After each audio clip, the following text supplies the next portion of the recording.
एक क्लासेस होते आमच्याकडे, टिपिकल क्लासेस ना 7वी 8वी 9वी 10वी असे शिकवणारे, आणि तो क्लास अशा एरियामध्ये होता ज्याला मिडल क्लास नाही म्हणता येणार, पण थोडंसं लोअर मिडल क्लास अशा एरियामध्ये होते आणि भरपूर क्लासेस होते तिकडे. त्यांची अडचण अशी होती की आमच्याकडे पेरेंट्स भरपूर येतात, पण प्रॉब्लेम असा की ते दार उघडतात आणि तिथून विचारतात 8वीची फी किती आहे, 9वीची फी किती आहे, आणि आम्ही बोललो की हा 12,000, दरवाजा बंद करून पुढे जातात इन्क्वायरी करायला. म्हटलं अडचण काय?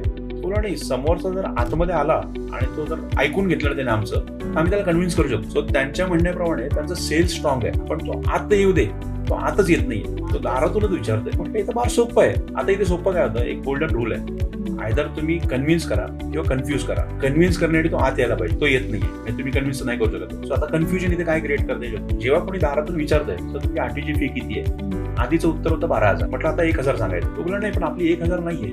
म्हटलं हिशोब एकच आहे, तुम्ही वर्षाची सांगताय, मी महिन्याची सांगतोय. ह्या कन्फ्युजन मध्ये आत येईल. तर इथे तो ओनर पण थोडा कन्फ्युज झाला, वेगळं आहे काहीतरी, करून बघूया. त्याने ते केलं, रिझल्ट यायला लागले, लोक त्या कन्फ्युजन मध्ये आत यायला लागले, बसायला लागले, आणि मग यांचं ते सेल्स पीच चालू होते. तर तिकडे त्यांचं कन्व्हर्जन वाढलं.